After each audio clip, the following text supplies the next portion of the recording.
चलिए, हम सब कबीर का एक काव्य खंड में संकलित है। जो चैप्टर का नाम रहेगा वो रहेगा साखी। काव्य खंड का जो नाम है पद्यांश साखी रहेगा। साखी का जो तत्सम रूप है वो साक्षी है। कबीर का समग्र ज्ञान अनुभव उनके सैकड़ों साखियों में वर्णित है। यह सभी दोहा छंद में है। किसमें है? छंद में है। उसके बाद इसमें गुरु की महिमा, ज्ञान, वैराग्य, भक्ति का स्वरूप, आत्मविवेचन, जगत का मिथ्या रूप और आडंबर तथा ईश्वर प्राप्ति में अहंकार को बाधा किया गया है। क्या बताया गया है? पहला क्या है? फर्स्ट नंबर देखते हैं कि सतगुरु हम सूरज कर एक कहा प्रसंग, बरसा बादल प्रेम का भीग गया सब अंग। कबीरा भीग गया सब अंग। ये रहा। कहोगे सर ये तो चीटिंग किया हुआ है, यूपी बोर्ड सॉल्यूशन लिखा है, ये लिखा है। बेटा पढ़ने के लिए ना हमें चीटिंग भी करनी पड़ती है, कोई बात नहीं, हमें कर लेनी चाहिए। जब समझाने के लिए वो आपकी कृपा है समझने के ऊपर। देखते हैं आता है कि ना। ये वही है, डॉट डॉट में संकेत रूप में लिखा जाता है। ठीक है, शब्दार्थ पढ़ना पढ़ लीजिए। रीत कर मतलब प्रसन्न होता, प्रसन्न होकर होना था। प्रसंग माने होता है ज्ञान की बात या उद्देश्य होता है।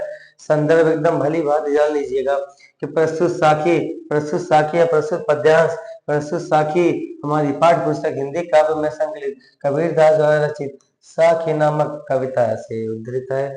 कविता का नाम क्या है? साखी। पद्य खंड से संकलित है। प्रसंग क्या कह रहे हैं? इस साखी में कबीर ने गुरु का महत्व बताते हुए कहा है कि गुरु की कृपा से ईश्वर के प्रति प्रेम उत्पन्न होता है। ठीक है, व्याख्या कर रहे हैं कि कबीरदास जी कहते हैं कि सदगुरु ने मेरी सेवा भावना से प्रसन्न होकर मुझे ज्ञान की एक बात समझाई थी। पहले समझो तो। उसके बाद जिसे सुनकर मेरे हृदय में ईश्वर के प्रति सच्चा प्रेम उत्पन्न हो गया। वह उपदेश मुझे ऐसा प्रतीत हुआ मानो ईश्वर प्रेम रूपी जल से भरे बादल बरसने लगे हो। उस ईश्वरीय प्रेम की वर्षा से मेरा अंग अंग भीग गया। यहाँ कबीरदास जी के कहने का भाव यह है कि सदगुरु के उपदेश से ही हृदय में ईश्वर के प्रति प्रेम उत्पन्न हो गया, उसी के मन में शांति मिलती है। इस प्रकार जीवन में गुरु का अत्यधिक महत्व है। ठीक है, इसे कर देते हैं डिलीट और पढ़ते हैं अपने शब्दों में। जानो कि सतगुरु हम सूरज कर एक का प्रसंग, वर्षा बादल प्रेम का भीग गया सब अंग। हमारे सतगुरु जी ने, कबीरदास जी कहते हैं, मेरे सतगुरु जी ने, मेरे गुरु जी ने, मेरे प्रभु जी ने हमसे एक बात कही थी। प्रसन्न होकर, इसका मतलब प्रसन्न होकर के। मेरे सतगुरु जी ने मुझसे प्रसन्न होकर के, हमसे प्रसन्न होकर के एक कहा प्रसंग, एक बात कही थी या एक उपदेश दिया था या एक प्रसंग कहा था, जिसके कारण प्रेम रूपी बादलों की बारिश होने लगी और उस बारिश में मेरे सारे अंग भीग गए, मेरे सारे अंग भीग गए। समझ आया? दूसरा वाला पढ़ते हैं। ये रहा। पहले यहाँ पे तो पढ़ लेते हैं। क्या कह रहे हैं कि राम नाम के पट तरे देव को कछनाई, क्या ले गुरु संतोषिए होश रही मन माही।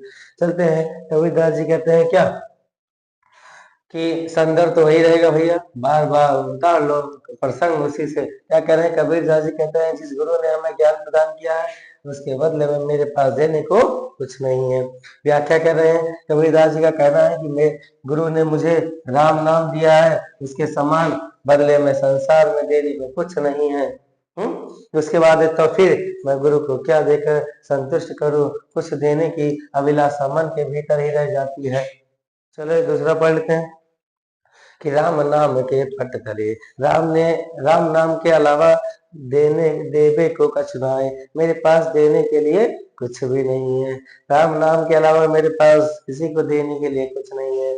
क्या ले गुरु संतोषिए होश रही मन माय, मैं क्या दे करके, क्या ले गुरु संतोषिए, मैं क्या दे करके गुरु जी को संतोष दिलाऊं, होश रही मन माय, जिससे उनका हौसला बुलंद हो जाए। ठीक है, कहने का मतलब यही है कि कुछ देने की अभिलाषा मन के भीतर ही रह जाती है। ठीक है, मैं गुरु को क्या देकर संतुष्ट करूं कि कुछ देने की अभिलाषा मन के भीतर ही रह जाती है। क्या दूं? हम्म कि गुरु ने मुझे राम नाम का ऐसा ज्ञान दिया, उन्हें उसके अनुरूप कोई दक्षिणा देने में असमर्थ हूँ। वही चीज है भैया, पढ़ा करो अच्छे से, गढ़ा करो। सेकंड वाला डिलीट हो गया कि ज्ञान प्रकाश या गुरु मिलिया सो जिन बिसरे जाए, जब गोविंद कृपा करें तब गुरु मिले आए, तब गुरु मिले आए, तब गुरु मिले आए।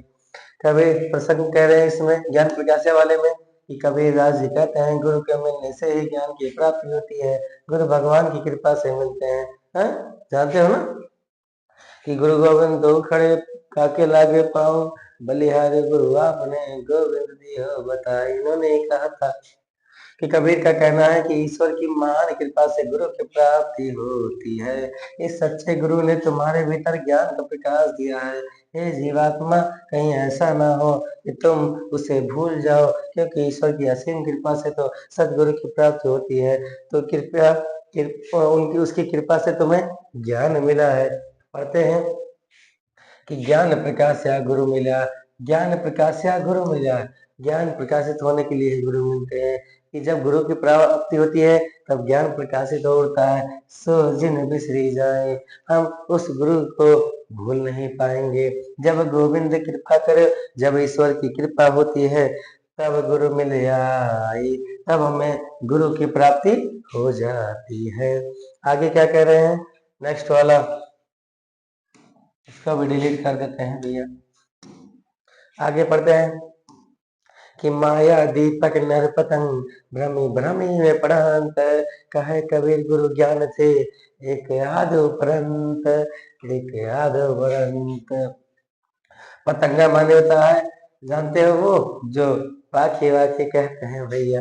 ठीक है, चलो माया दीपक वाला पढ़ लेते हैं। इस पद में क्या है, कवि ने जीव और माया को क्रमशः पतंगा पतंगा और दीपक को रूपक मानते हुए माया की प्रबलता और गुरु के उपदेश की महत्वता की है। क्या कह रहे हैं व्याख्या में कि यह संसार माया के दीपक के समान है, यह संसार माया के दीपक के समान है और नर पतंगे के समान है। संसार दीपक के समान है, ठीक है, संसार माया के दीपक के समान है, मनुष्य पतंगे के समान है। इस प्रकार पतंगा दीपक के सौंदर्य पर मुग्ध होकर के अपने प्राणों को त्याग देता है, उसी तरह मनुष्य माया पर मुग्ध होकर के ब्रह्म में पढ़कर अपने को मिटा देता है। गुरु के उपदेश से शायद ही एक आदि से छुटकारा पा जाते हैं। ठीक है, समझाते हैं कि माया दीपक नर पतंग, कि जो दीपक है वो माया की तरह है, जो नर है वो पतंगे की तरह है। भ्रम ही भ्रम ही है परंत, इसी में बार बार जैसे थाली होती है भैया, इधर से पाखी लोग आ जाते हैं, दीपक बीच में रखा है तो देखोगे पानी में अधिकतर मर जाते हैं। एक याद उभरंत, कि कहे कबीर गुरु ज्ञान थे, जो कबीर दास जी उनके गुरु ज्ञानी जी ने कहा था ऐसे ज्ञानी थे भैया ज्ञान, उसका एक आध व्रत कि उसमें से एक बच जाते हैं, इसलिए बचाया करो हमेशा अपने आप को भी। आगे क्या कह रहे हैं कि जब मैं था तब गुरु नहीं, अब गुरु है हम नहाए, प्रेम गली अति साकरी था मैं दो न समाही। जब मैं था, अहंकार, ठीक है, जब मैं था,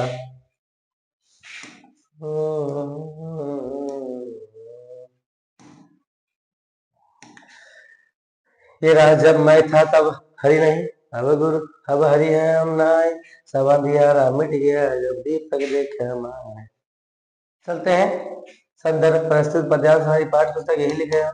मैं मतलब अहंकार था, प्रेम गली प्रेम साधना होता। व्याख्या करें, कबीर कहते हैं जब तक मुझ में मैं अर्थात अहंकार था तब मुझे अपने गुरु की प्राप्ति नहीं हुई थी और मैं गुरु और स्वयं को जो समझता था रहा, अतः मैं प्रेम साधना में असफल रहा, क्योंकि प्रेम साधना का मार्ग बड़ा ही सकरा है, उस पर एक होकर ही चला जा सकता है। जब तक द्वैत भाव में तो बना रहेगा, प्रेम की साधना गुरु भक्ति संभव नहीं है। भाषा सदुपकड़ी रस कौन सा चल रहा है, शांत चल रहा है, दोहा चल रहा है, अलंकार और प्रास रूपक चल रहा है। चलते हैं, पढ़ लेते हैं कि जब मैं था, जब मेरे अंदर अहंकार था तब गुरु नहीं, तब मुझे गुरु की प्राप्ति नहीं थी। अब गुरु है हम नाई, अब मेरे अंदर गुरु है, अहंकार समाप्त हो गया है।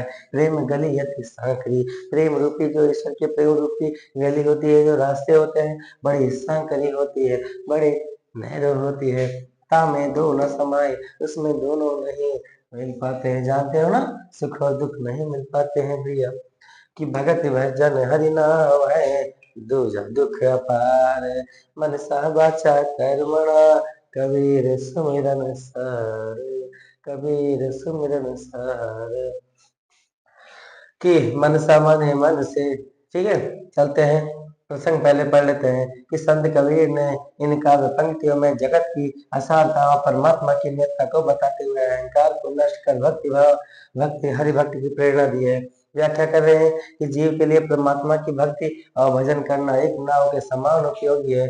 ठीक है, इसके अतिरिक्त संसार में दुख ही दुख है। इसी भक्ति रूपी नाव से सांसारिक दुख रूपी सागर को पार किया जा सकता है। इसलिए मन वचन और कर्म से परमात्मा का स्मरण करना चाहिए। यही जीवन का परम तत्व है। दुआ है भैया, ठीक है, शांत है, रस है। बाकी पढ़ते हैं फिर से कि भगति भजन हरि नाम है। ईश्वर की भक्ति करना, भजन करना, भजन करना एकदम नाव के समान है, चलती रहती है। ठीक है, दूजा दुख अपार, वैसे दूसरा दुख है वो तो अपार है, न जाने कितने बार है। इसलिए कंठस्थ होकर के मन से, वचन से, कर्मों से कबीर दास जी कहते हैं सुमिरन सहार, ईश्वर को याद करो। ठीक है, आगे क्या कहते हैं कि कबीर चित चमकिया, चबदिस लागी लाई, हरि सुमिरन हाथों घोड़ा, दे गए बुझाई, वे गए बुझाई। क्या कह रहे हैं कि कबीर चित चमक किया। कबीर दास जी कहते हैं मेरा मन तो चमक गया है, मुझे सब कुछ प्राप्त हो गया है। चबदिस लागी लाई, लाई माने होता है आग, लाई माने आग, चारों दिशाओं में आग लग गई है। हरि सुमिरन हाथों घोड़ा, हर का सुमिरन करते करते हाथ में घड़ा लेकर के बेगेले हो जाए, उस आग को बुझाने के लिए हम दौड़ रहे हैं। पढ़ते हैं, ये देखो लिखा है कि व्याख्या में प्रसंग देखिए, वही है कबीर जी चमक गया। ठीक है, संदर्भ वही रहेगा। प्रसंग इसमें कबीर दास जी ने बताया कि विषय रूपी अग्नि के नाम स्मरण से ही शांत हो सकती है। कबीर दास का कथन है कि संसार में जब जगह विषय वासनाओं की आग लगी हुई है तो दिखाई देती है, तो मेरा मन भी, मेरा मन भी, मेरा मन भी उसी आग से जल रहा है अथवा झुलस रहा है। यूं ही कहिए कि मेरे मन में भी विषय वासनाएं उमड़ रही हैं। अपने मन को संबोधित करते हुए संत कबीरदास जी कहते हैं कि हे मन, तेरे हाथ में इस रूपी जल का घड़ा है, तो इस जल से शीघ्र ही वासनाओं की आग बुझा है कि ईश्वर के नाम स्मरण से इन विषय वासनाओं से छुटकारा पाया जा सकता है, छुटकारा पाया जा सकता है। कि अभी तो पढ़ाया गया, बुझा सकते हो अपनी विषय वासनाओं को। अंसड़िया झाई पड़े, पंथ निहारी निहारी, जीवड़िया छाला पड़ा, राम पुकारी पुकारी, राम पुकारी पुकारी। अंसड़िया, अंसड़िया झाई पड़े, अंसड़िया माने होता है आंखों में निहार माने देखकर, जीवड़िया माने जी और में। प्रसन्न कह रहे हैं इस दोहे में संत कबीरदास ने विरह से व्याकुल जीवात्मा को दुख का व्यक्त किया है। उसका कबीर का कहना कथन है कि जीवात्मा बड़ी व्याकुलता से परमात्मा की प्रतीक्षा में कहती है कि आंखें बिछाए हुए हैं, और भगवान की बाट जोते जोते उसकी आंखों में झाइयां पड़ गई हैं। रास्ता, बाट में रास्ता, पर फिर भी उसे ईश्वर के दर्शन नहीं हुए। जीवात्मा परमात्मा का नाम जपते जपते थक गई है, उसकी जीभ में छाले पड़ गए, परंतु फिर भी परमात्मा ने उसकी पुकार नहीं सुनी है, क्योंकि सच्ची लगन, सच्चे प्रेम तथा मन की पवित्रता के बिना इस प्रकार नाम जपना और बाट जोना व्यर्थ है, व्यर्थ है। क्या कह रहे हैं कि कबीर चित चम, ये वाला, अंसड़िया झाई पड़े, हमारे आंखों में झाई पड़ गए, पंथ निहार निहार, रास्ता देखते देखते हमारी आंखों में झाई पड़ गए, रास्ता देखते देखते ईश्वर के कि जी बढ़िया छाले पड़ा, हमारे जीवों में छाला पड़ गया है। उसके बाद में राम पुकारे पुकारे, राम को पुकारते पुकारते। अब ऐसे ही बढ़ा दे रहे हैं, उसमें देख सकते हो, इसे डिलीट कर देंगे आगे वाला। आगे है कि झूठे सुख को सुख है जानत है मनमोद, सॉरी, झूठे सुख को झूठे सुख को सुख है मानत है मनमोद। जगत चबैना काल का कुछ मुख में कछु गोद। इस संसार झूठे सुख को सुख कहता है, अपने मन में अनेक लालच करने लगता है। जगत चबैना काल का, यह ईश्वर, यह संसार एक चबैने रूपी काल का है। इसमें कछु मुख में कछु गोद, कुछ मुंह में चबैना फाड़ते हो और कुछ गोद में रह जाता है, कुछ बच जाते हैं। ठीक है, यहाँ पे दे दिया गया है, पढ़ सकते हैं। ठीक है, प्रसंग दिया गया है, व्याख्या दी गई है, स्क्रीनशॉट ले लीजिए, आप खुद पढ़ लीजिए। ठीक है, पढ़ा दिया जाए क्या? पढ़ोगे? पढ़ लो। कि कबीर कहते हैं कि अज्ञानी मनुष्य सांसारिक दुख सुखों को भी मिथ्या और परिणाम में दुखदायी है सच्चे सुख समझते हैं और मन में बड़े प्रसन्न होते हैं। ये भूल जाते हैं कि यह सारा जगत काल के चबैने चना आदि के समान है। इसमें से कुछ उसके मुख में जा चुका है और कुछ भक्षण किए जाने के लिए उसका गोद में पड़ा हुआ है। रस शांत है, दोहा अनुप्रास रूपक का सब पढ़ रहे हो ना बढ़िया से। अगला क्या है कि जब मैं था तब हरि नहीं, अब हरि है मैं नहाए, सब अंधियारा मिट गया जब दीपक देखा माए। जब मेरे अंदर अहंकार था तब मुझे ईश्वर की प्राप्ति नहीं है, अब मेरे अंदर ईश्वर की प्राप्ति हो गई है तब अहंकार नहीं है। मेरे अंदर का सारा अंधियारा मिट गया है जब मैंने ज्ञान रूपी दीपक को देख लिया है, ज्ञान रूपी दीपक को देख लिया है। अब तो पढ़ ही लीजिए, जब तक हमारे भीतर अहंकार की भावना थी तब तक ईश्वर के दर्शन नहीं होते, किंतु जब हमने ईश्वर का साक्षात्कार दर्शन कर लिया और अहंकार बिल्कुल नष्ट हो गया, कहने के तात्पर्य है कि अज्ञान रूपी दीपक के प्रकाश मिल जाने पर अज्ञान रूपी सारा अंधकार नष्ट हो गया। ठीक है, अगला है क्या कि कबीर कहा गर्वियो, कि कबीर कहा गर्वियो ऊंचे देखे आवास, कल पड़े भूई लौटना ऊपर जामे घास। कबीरदास जी कहते हैं कि गर्व मत करो, ऊंचे देखे आवास, अपनी ऊंची ऊंची बिल्डिंगों को देख करके गर्व मत करो, घमंड मत करो। काल पड़े भूई लौटना, काल मतलब अकाल आ जाएगा, प्रलय आ जाएगी, काल पड़े भूई लौटना, कल भय जो है भूमि लौटेगी जमीन, जैसे क्या आ जाए, गुंडोल आ जाए, अरे जानते हो ना, धरती हिल जाए, तूफान आ जाए, वो घर टूट करके भूमि लौटेगा, जमीन पर लौटेगा, ऊपर जामेगा और ऊपर घास जम जाएगा। अहंकार मत करो भैया। कि इस संसार की नश्वरता को बतलाते हुए कबीरदास जी कहते हैं कि मनुष्य तुम इस संसार में अपूछ स्थान पाकर क्यों गर्व करते हो? हा? वही आवास है स्थान, यह सारा संसार नश्वर है, एक दिन यह सारा वैभव नष्ट होकर धूल में मिल जाएगा और उस पर घास जम जाएगी। तुम्हें कल भूमि पर लेटना पड़ेगा, अर्थात तुम भी काल कभी लत हो जाओगे। ठीक है, बिल्कुल लेटोगे भैया, मुट्ठी बांधे जन्म लिया, हाथ पसारे जाना है, इस धरा का इस धरा पर सब धरा रह जाना है। आगे है, या वैसा संसार है जैसे सैंबल फूल, दिन दस के व्यवहार को झूठे रंग में भूल।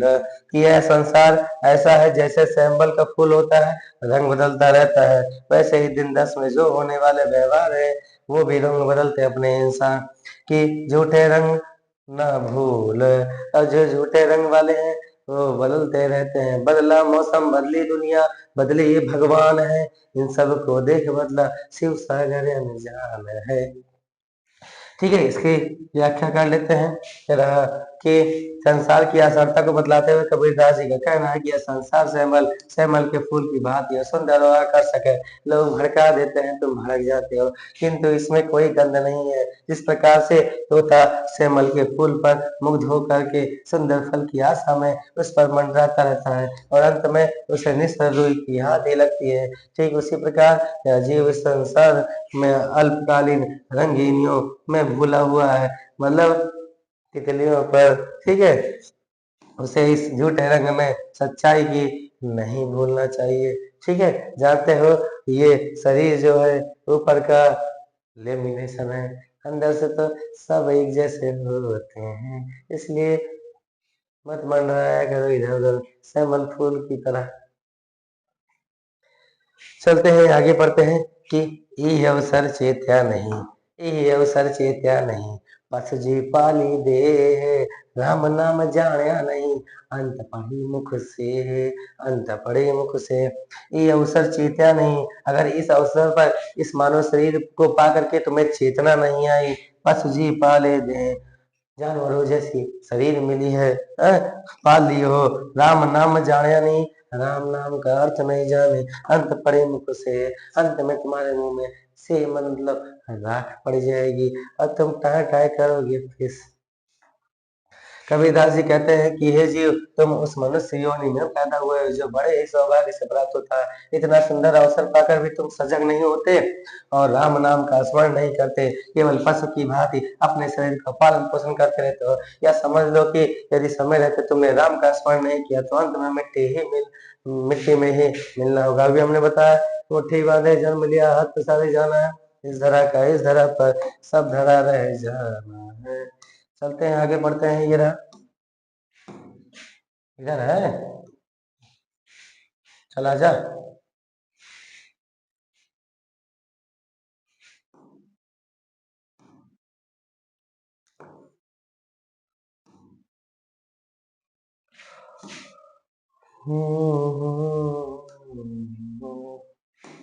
देखेंगे अगला, कि या तन कांचा कुंभ है, या तन कांचा कुंभ है, लिया फिरेता साथ, ढबका लागा फूट गया, कछु ना आया हाथ, कबीरा कछु ना आया हाथ। या तन, या शरीर जो है कच्चे घड़े के समान है, कच्चे घड़े के समान है, लिया फिरेता साथ, जिसको तुम साथ लेकर के घूम रहे हो, ढबका लागा फूट गया, अचानक से धक्का लग जाएगा, फूट जाएगा, कछु ना आया हाथ और कछु हाथ में नहीं आने वाला है। ठीक है, आगे क्या कर रहे हैं पढ़ लेते हैं, इसी में देख लेते हैं कि यह शरीर मिट्टी के कच्चे घड़े के समान है, तुम बड़े अहंकार के साथ सबको दिखलाने के लिए घूमते हैं। देखो, आई एम सुंदर, I am beautiful, I am handsome, okay.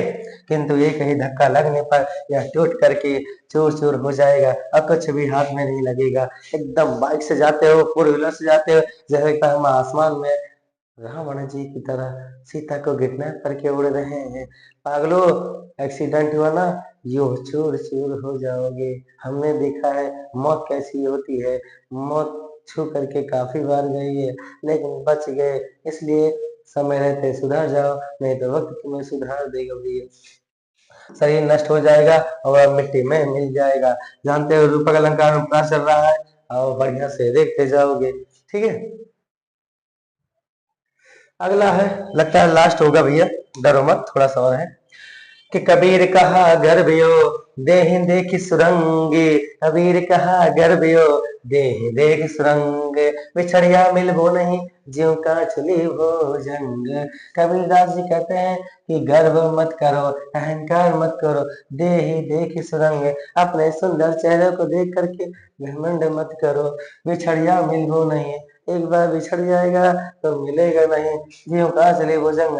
भुजंग माने सांप होता है, जैसे सांप अपनी केंचुल को त्याग देता है उसका दोबारा नहीं पा पाता है, ऊपर का लेमिनेशन होता है। आप भी ऐसा न करें। पढ़ते हैं कि तुम अपने शरीर की सुंदरता पर इतना क्यों घमंड करते हो बालक, तुम्हारा यह घमंड सर्वथा व्यर्थ है, मरने के पश्चात फिर यह शरीर ठीक उसी प्रकार तुम्हें नहीं मिलेगा जिस प्रकार अपनी केंचुल को एक बार छोड़ देने पर पश्चात सर्प को पुनः प्राप्त नहीं होती है, तो वह उसके लिए निरर्थक हो जाती है। इसलिए हे बालकों, आपका यह शरीर व्यर्थ है, अहंकार मत करो। ठीक है, शांत रस है, भाषा सदु कड़ी है, छंद दोहा है। ठीक है, सत्य कहो, स्पष्ट कहो, कहो न सुंदर झूठ, चाहे कोई खुश रहे, चाहे जाए रूठ।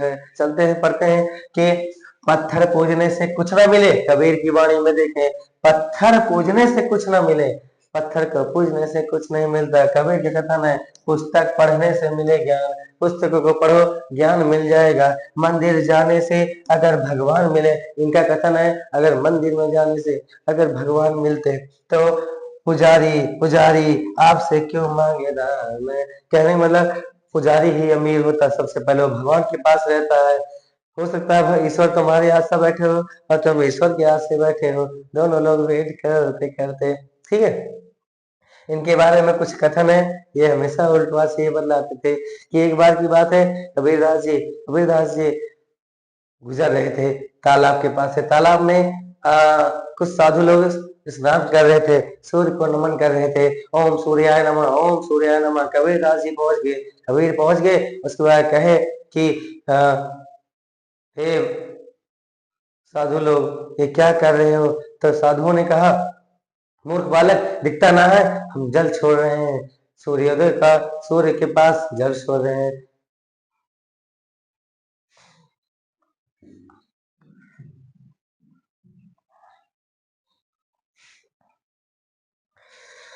कि एक बार की बात है, कबीरदास जी गुजर रहे थे एक तालाब के पास से। तालाब में कुछ साधु संत स्नान कर रहे थे और स्नान करते करते सूर्य जी को नमन कर रहे थे, जल छोड़ करके। ओम सूर्याय नमः। उतना में कबीर दास जी ने पूछा कि हे साधु, ये क्या कर रहे हो? साधु ने जवाब दिया, दिखता नहीं है, हम सूर्य को नमन कर रहे हैं। कबीरदास जी तुरंत एंट्री करके वैसे पानी में ही थोड़ा दूर जा गए, पानी में ऐसे करने लगे, उलझने लगे।